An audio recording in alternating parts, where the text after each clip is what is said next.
धीर्धेनं श्रवणपटेऽतिवरा महावाक्यजनार्दन सच्चिदानन्दत्वं शरणं व्रजेश। यादवेन्द्रं दयादाता पुण्डरीक्षा क्षीरसागरशयनं कमलनयनं नमस्तुते नमामि श्रीहरि। धैर्य से जिसको धारण किया जाता है, कर्णपटुओं से जिनका पान किया जाता है, ऐसे सच्चिदानंद भगवान श्री यादवेंद्र सरकार को मैं नित्य ही चिंतन करता हूँ, नमन करता हूँ।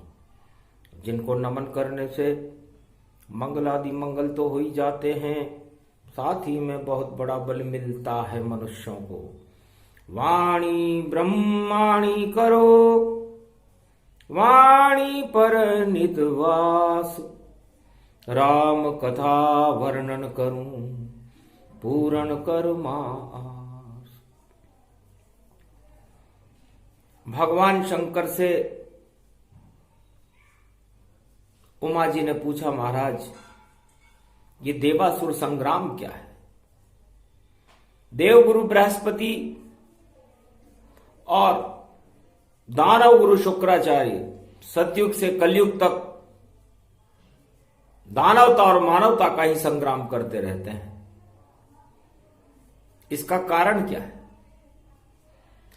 बार बार क्यों आते हैं धरती पर अवतार? जब आए अवतार तो होता बेड़ा पार। तब कहा उमा से हंस करके, बोले शंकर यूं त्रिपुरारी, ये सारा जगत हमारा है, ये सारी सृष्टि है सारी, हमसे ही ये शक्ति है, हमसे जगत ही जान, और हम ही जगत का करते हैं हर युग में कल्याण। है उमा जी, चारों युगों में इस सृष्टि का जन्म हम करते हैं, इस सृष्टि की पालना हम करते हैं, और इस सृष्टि को प्रलय भी हम करते हैं। और यहां पर दो ही धर्म होते हैं, एक मानव धर्म होता है और एक दानव धर्म होता है। और दानव धर्म हर युग में एक महाशक्ति होती है, इसे दानव नीति कहते हैं। इसका प्रसारण दानव गुरु शुक्राचार्य के नेतृत्व में दानवतावादी आसुरी शक्तियां इस मृत्युलोक में चारों युगों में करती हैं, और महाशक्तियां बन करके और सारे संसार को अपनी चपेट में लेने का प्रयास करती हैं। और उनका एक ही लक्ष्य होता है, और वह लक्ष्य इस प्रकार है, चाहे वो हिरण्यकश्यप हो, चाहे वो रावण हो, चाहे वो जरासंध हो, कौरव हो, या कलयुग के कोई भी बड़ी महाशक्तियां हो, सबका एक ही लक्ष्य है। और तपस्या से वो लक्ष्य प्राप्त करते हैं। भगवान शंकर की जब कृपा होती है तब उस लक्ष्य में उनको सफलता मिलती है। और वो लक्ष्य इस प्रकार है, एक ही बात सभी वर मांगे, और राज ताज दानवता मांगे। दिन में न मरूं, रात में न मरूं, और सुबह मरूं नहीं शाम मरूं, और देखो किसी शक्ति से नहीं, नर वानर से भी नहीं मरूं। तो फिर कैसे मरे वो दानव शक्ति, और दिया भोले वरदान, पर महाशक्ति नारायण है जो करते हैं कल्याण। तो ये मेरी तपस्या करने के बाद ये विशेष वरदान प्राप्त कर लेते हैं दानव। ये चारों युगों की नीति है कि कोई भी राजा मरना नहीं चाहता, अपना ताज नहीं छोड़ना चाहता, और अपनी सल्तनत बढ़ाने के लिए कुछ भी साम दाम दंड भेद करने को तैयार है। चारों युगों में इस नीति को दानव नीति कहते हैं। और मानव नीति, परहित सरिस धर्म नहीं भाई, पर पीड़ा सम नहीं अधिमाई। और उमा जी मानव नीति वाल्मीकि और तुलसीदास कहते हैं कि परहित, दूसरों की भलाई हो, चाहे होए नहीं हमारा कल्याण मगर, और सारी प्रजा ही सुखी रहे, और हम भी भूखे नहीं रहे और प्रजा भी भूखी नहीं रहे। ये नीति मानव नीति है, इसे कोई नहीं अपनाए। चारों युगों में इस नीति को चलाने नारायण खुद आए। भगवान नारायण को इस परहित सरिस धर्म नहीं भाई, इस नीति को चलाने के लिए अवतार लेना पड़ता, वरना मनुष्य और दानव एक हो जाते हैं अपने स्वार्थों के लिए। सुर नर मुनि जन सब की रीति, स्वार्थ लाग करई सब प्रीति। और ये दानव उन मानवों को भी अपनी ओर आकर्षित कर लेते हैं स्वार्थों के वशीभूत होकर, और वह उनकी हाँ में हाँ मिलाने लग जाते हैं। तो दानव नीति, कभी नहीं मरूं ताज मेरा सुरक्षित रहे, साम्राज्य बढ़ जाए और इतना अहंकार बढ़े मेरा, और चक्रवर्ती कहलाए। तो हिरण्यकश्यप, रावण बड़े बड़े तानाशाह हो गए चारों युगों में इस पृथ्वी के ऊपर, और कलयुग में भी विद्यमान है जो यही नीति रखते हैं जो रावण रखता था, हिरण्यकश्यप रखता था। दिन में न मरूं रात में न मरूं। अब है उमा जी, इस मृत्युलोक में संभव है क्या? मृत्युलोक में जो भी आया निश्चित मरे इंसान, और चाहे यहां आ जाए अवतार बन करके भगवान। यदि अवतार भी भगवान बन करके आ जाए और भगवान भी अवतार बन करके आ जाए तो उनको भी मृत्यु की शरण लेनी पड़ती, क्योंकि मृत्युलोक में मृत्यु पहले है और जन्म बाद में है। भगवान शंकर से ब्रह्मा जी ने पूछा था कि मैं सृष्टि की रचना कर रहा हूं, तब मैंने भगवान ब्रह्मा जी से कहा था कि सब कुछ कर देना, लेकिन मनुष्य की मृत्यु जरूर रखना, क्योंकि मनुष्य बड़ा चालाक है और ये भगवान को भी अपने अंदर खींचने का प्रयास करेगा और भगवान को भी उस पद से गिराने का प्रयास कर सकता है। इसलिए बुद्धि रखना छोटी और मृत्यु देना आता। थोड़ी सी ही जिंदगी और मन उसका ललचाए। थोड़ी सी जिंदगी होती है 100 साल की, उसमें उसका मन ललचाने लगता है। तो ये लालच बुरी बला है और ये दानवता का संकेत है। इसलिए राज ताज और बड़े बड़े राजा और चक्रवर्ती सम्राट किसी भी देश के हों, किसी भी युग में हुए हों, सबकी एक ही इच्छा रहती है कि ये छूटे नहीं। पर ये तो संभव है नहीं, छूटे राज और ताज, और दानवता को नष्ट करने आते हर युग में नारायण महाराज भगवान आते। तो हिरण्यकश्यप ने जब इस नीति को भारत में लागू करना प्रारंभ किया सतयुग में, तो नरसिंह अवतार हुआ और नरसिंह अवतार ने और वामन अवतार ने पाताल में पहुंचा दिया दानव शक्तियों को, और प्रहलाद भारत के युवराज बने। उसके बाद आया त्रेता और रावण दुष्ट समान दानवता का साम्राज्य था, और त्राईमाम चारों तरफ दानवतावाद की लहर दौड़ रही थी। हिमालय के ब्रह्मवेताओं में और महात्माओं में खून उलीचे जा रहे थे। यज्ञ और गोपालन करने की क्षमता उनकी समाप्त हो चुकी थी। तब पड़ा अकाल जनकपुर जानो, और कथा उमा अब मंगल मानो। शुक्रवार शुक्रागति जाना, और जनक नहीं कोई संताना। घोर काल पड़ा वहां और सम्मेलन लिया बुलाए। रावण उस समय विश्व का राष्ट्राध्यक्ष चक्रवर्ती सम्राट युवायन जैसी शक्ति का एक अध्यक्ष था। उसने एक सभा बुलाई सभी राजाओं की, 52 गढ़ के राजा उसमें आए, जिसमें नेपाल, भारत और विश्व के सभी राष्ट्राध्यक्ष उसमें आए। 52 राजाओं का सम्मेलन था और धर्म गुरु को बुलाया था, और सारे ही जगत में भूखमरी अकाल, और देखो मृत्युलोक प्रगटाया था। तब एक मटका मंगवाया और रावण दिया है ज्ञान, एक एक बूंद खून की सब डालो अपनी समान। अपने अपने एक एक बूंद इस मटके में डालो और इस मटके को किसी पर्वत की तराई के नीचे दबा दो। उससे ये अकाल परछाई सारी धरती में दब जाई और खुशियां वापस आएगी और महामारी भूखमरी हट जाए। और कौन बनेगा राजा किसान, अपना हाथों देता उठाए, क्योंकि 12 साल अकाल पड़ेगा, हल नहीं चला पाए, प्रजा भी भूखे मरेगी, राजा भूखे मर जाए, सियावर रामचंद्र शंकर।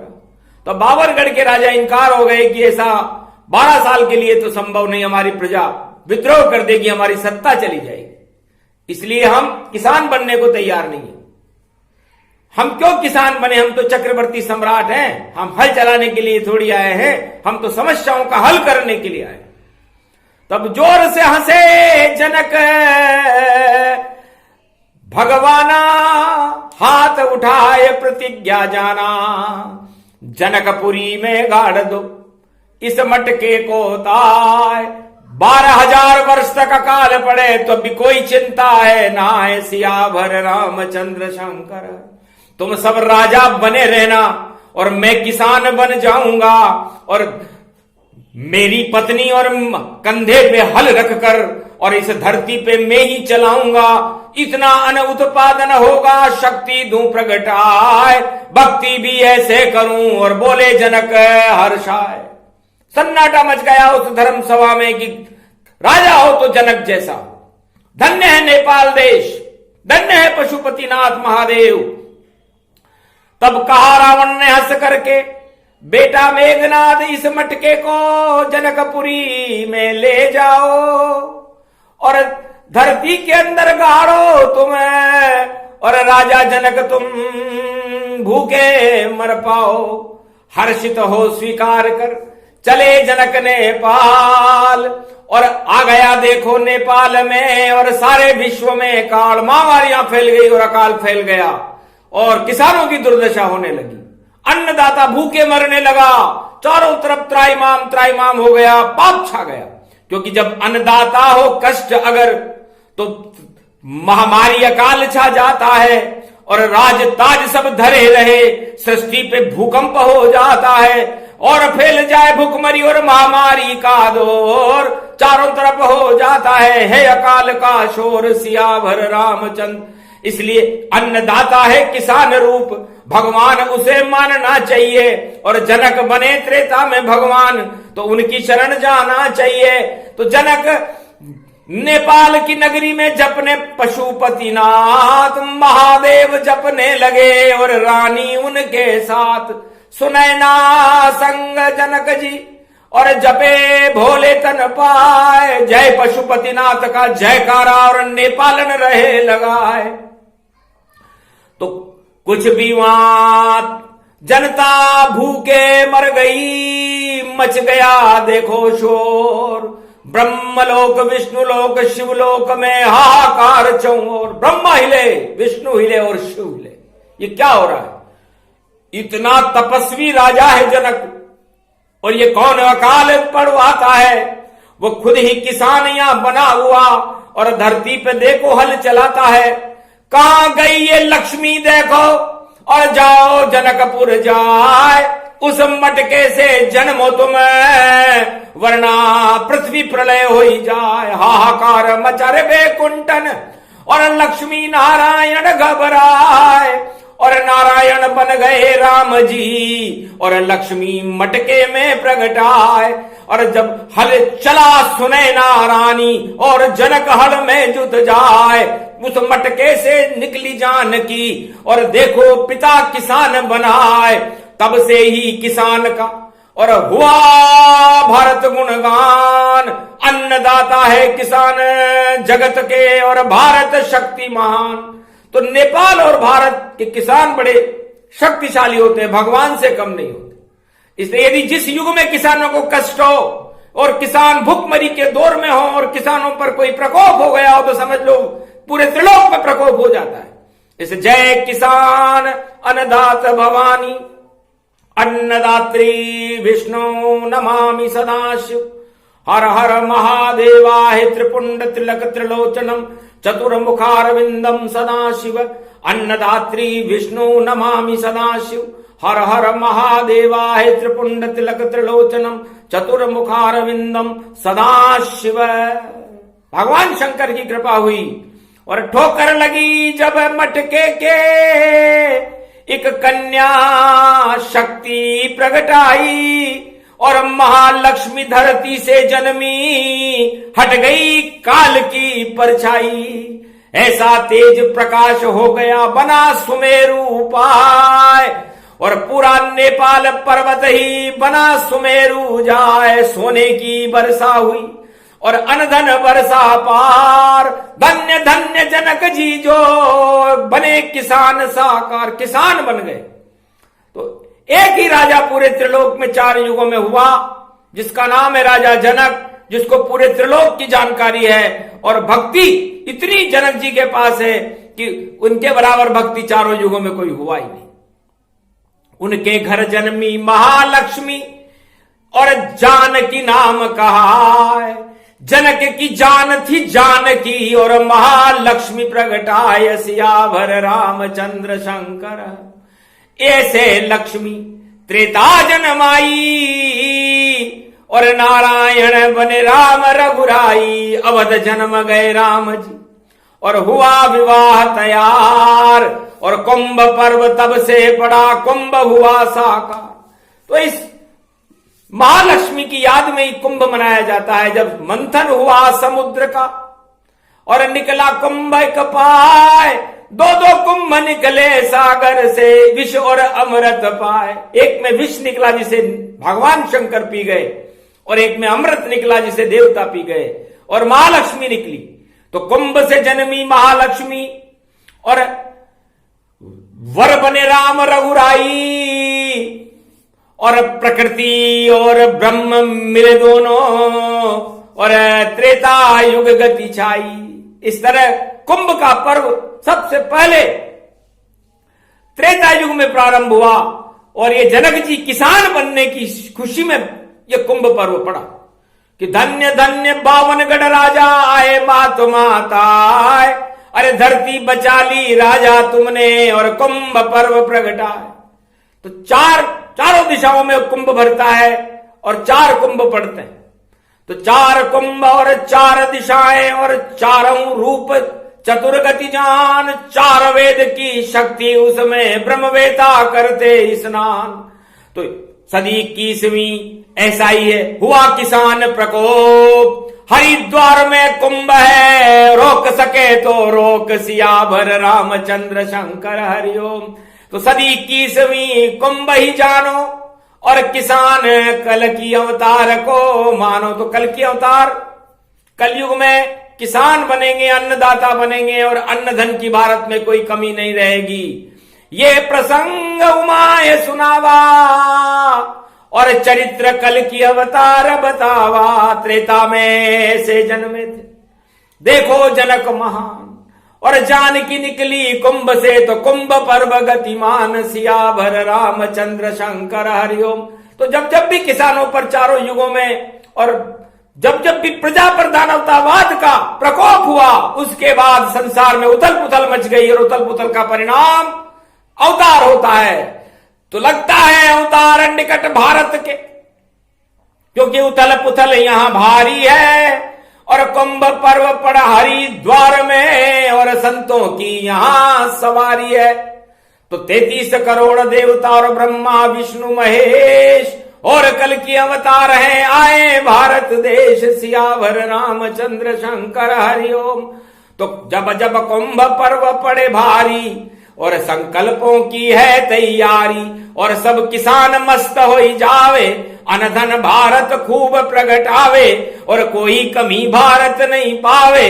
कलयुग में सब शोक हटावे, धन्य धन्य किसान भगवाना, जो बन गए जनक रूप गति जाना, और कलयुग बने कल की अवतारा, उनको भी किसान ही जाना। ब्रह्म वंश में कृषक हैं, देखो कल की अवतार, अन्नदाता है जगत के, और बोले शंभु पुरार। शंभु भगवान शंकर कहते हैं कि मुझे बड़ा गर्व है कि मेरे इष्ट देव बालक राम कलयुग में किसान बने, और किसान बनकर के भारत का उद्धार करने के लिए उन्होंने, क्योंकि जहां शक्ति प्रगटाती है अन्न धन देत प्रगटाए, अन्नदाता किसान सब जो, कोई भूखा रह नहीं पाए। तो भगवान को किसने देखा? तो जिसने भगवान को न देखा हो है उमा, वो किसान को देखे। किसान में और भगवान में कोई अंतर नहीं होता। ब्रह्मा विष्णु महेश भी किसान ही है, क्योंकि ब्रह्मा रचते सृष्टि को तो किसान कहलाए, और शिव जी रखते भक्ति को तो वह किसान बन जाए, और नारायण पालन करे इस सृष्टि का जान, सबसे बड़े किसान है नारायण भगवान। तो किसान की एक ही नीति होती है, जो वो मानव नीति होती है, उसका मतलब है परहित सरिस धर्म नहीं भाई, कि मैं भी भूखा न रहूं अतिथि न भूखा जाए, और साईं इतना दीजिए जामे कुटुंब समाए। तो ये किसान नीति मानवता की नीति है, और दानवता की नीति रावण नीति बताते हैं कि दिन में न मरूं न रात में न मरूं, और कभी न मरूं नहीं पाऊंगा, वानर से मरूं न रीछ से मरूं, और नहीं मैं किसी से मरने पाऊंगा, मेरी सत्ता सुरक्षित रहे, और सभी रूप गति जान सभी चुनौती देऊंगा, और सब रावण जैसे मान। तो वो रावण नीति है। तो रावण नीति का पतन होता है, चाहे कोई सा भी युग हो, चाहे सतयुग हो, द्वापर हो, त्रेता हो, कलयुग, और परहित सरिस धर्म नहीं भाई। तो उमा जी, धर्म उसे कहते हैं जो धारण किया जाए, और धारण किसान कंधे पर हल धारण करता है, और बैल जो मेरा वाहन है उसके कंधे पर हल रख करके और समस्त सृष्टि की भूखमरी को ही समाप्त कर देता है। तो भगवान से बड़ा किसान है ये, उसकी शरण जाना चाहिए, और सिंहासन के ऊपर उनको और देखो बिठलाना चाहिए, और अमृत उनके चरण रूप है, और भारत में घर घर ही जानो, और कृषि प्रधान भारत देश मेरा, इसमें भगवान किसान मानो। तो अन्नदाता किसान है, और देखो कल की अवतार, और 21वीं सदी में किसान ही, और देखो हो साकार, सारी शक्ति किसानों के हाथ में होगी 21वीं शताब्दी में, जब कल की भगवान का भारत में नेतृत्व होगा। वो खुद एक किसान है, तो सारी समस्या समाधान हो। जब किसान शक्ति प्रगटाए, महाशक्ति है विश्व की, और ये भगवान कहा है। तो कलयुग में यदि किसी ने भगवान को न देखा हो तो किसान को देखे, किसान ही भगवान का स्वरूप है, अन्नदाता है, और अन्नदात्री दुर्गा शक्ति महालक्ष्मी का स्वरूप सीता जी हैं, और किसान राम का स्वरूप है, क्योंकि दैहिक देविक भौतिक ताप नष्ट कर दिए थे भगवान राम ने, और उनका साथ दिया महालक्ष्मी सीता ने जनक जानकी बनकर के। तो पूरे भारत नहीं पूरे त्रिलोक की बन गई जानकी जान, और राम बने शक्ति भारत की, और भारत बना महान। तो परहित सरिस धर्म नहीं भाई। भगवान राम ने घोषणा की कि भारत में राम राज्य दूसरों की भलाई के लिए है। हम तो नंदीग्राम में बैठ करके मेरी पत्नी बाल्मीकि आश्रम में चली जाएगी, हमें राजताज नहीं चाहिए, हमें तो हमारी प्रजा का कल्याण चाहिए। भारत में दैहिक देविक भौतिक ताप को हम नष्ट होते हुए देखना चाहते हैं। भारत में कोई गरीब न रहे, सब अमीर बन जाए, सबके अंदर भगवान की भक्ति की अमीरता हो। धन दौलत से अमीर नहीं बनता आदमी, उससे तो कुछ चेष्टाएं जागृत होती हैं, कुवृत्तियां जागृत होने के बाद मनुष्य का पतन हो जाता है। इसे ही दानव नीति कहते हैं। रावण 4 वेद 6 शास्त्र 18 पुराण का ज्ञाता होने के बावजूद भी उसकी सारी दानव नीति का ही पतन हो गया, जल गई लंका। इस तरह कौरव नीति का पतन द्वापर में हो गया, और कलयुग नीति का पतन अब होने वाला है, क्योंकि कल के अवतार जब आते हैं और पतन अहम सब होय, दानवता क्षय होएगी इसमें संशय न कोई, सियावर रामचंद्र शंकर। तो छोड़ो राजताज अहम और शरण किसान की जाओ सब, और अपने घर में भगवान समझकर और किसान को लाओ सब। ये किसान ही धन्य है, धन्य ये भारत देश, कृषि प्रधान ये देश है जिसमें ईश्वर करे प्रवेश। 21वीं शताब्दी में हरिद्वार में कुंभ स्नान करने के लिए भगवान प्रवेश कर रहे हैं, और कल के अवतार का प्रकाश अन्नदाता के रूप में भारत में 21वीं शताब्दी में होने वाला है। ऐसी शक्ति, महाशक्ति को वाणी भी नमन करती है, भगवान शंकर बारंबार नमन करते हैं और उमा जी को ये प्रसंग सुना रहे हैं।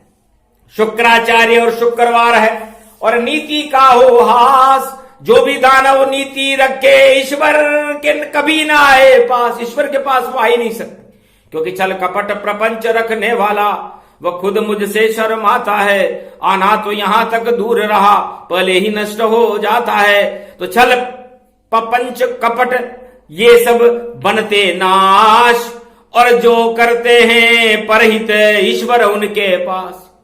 इसलिए परहित पर धर्म पर ब्रह्म परमात्मा कल की अवतारो, सुदर्शन चक्रधारो, भक्तों को तारो, भारत को संवारो, विश्व को जगत गुरु बनाकर दानवतावाद को मारो। नाश होए दानवता का, मानवता जग जाए, विश्व गुरु भारत बने और दर्शन ईश्वर पाए। कल के अवतार के भारत में भक्तों को, सवार आत्माओं को दर्शन हो, किसान और जवान हर्षित रहें, भारत का मंगल हो, भक्तों का कल्याण हो, राम राज्य की भारत में धूम हो, और घर घर में राम और कृष्ण के मंत्र गुंजायमान हो, और भारत की आदि सनातन संस्कृति और भगवा ध्वज का प्रकाश पूरे भारत में फैल जाए। ऐसी मनोकामना भगवान शंकर इस अन्नदाता प्रसंग में उमा जी को सुना रहे। बस इतना ही करना था। और कलियुग का गुणगान, अरे कुंभ पर्व से पहले ही हो किसान धनवान। कुंभ पर्व तो बाद में पड़ेगा, उसके पहले ही किसान की खुशियों की लहर दौड़ जाएगी और पूरा भारत खुशियों से भर जाएगा, और भारत के अंदर अन्नपूर्णा और आशापाला दुर्गा की कृपा हो जाएगी। ऐसी शक्ति दी भोले ने, भरे अन्न भंडार, आशापाला अन्नपूर्णा हो भारत में साकार। ऐसी शक्ति मिली भारत को, कभी मिली नहीं कोई, कलयुग में भी भोले की और कृपा भक्तों पे होए। बोलो शंकर भगवान की, आज के आनंद की, बोलो श्री कृष्ण कन्हैया वंशी वाले की।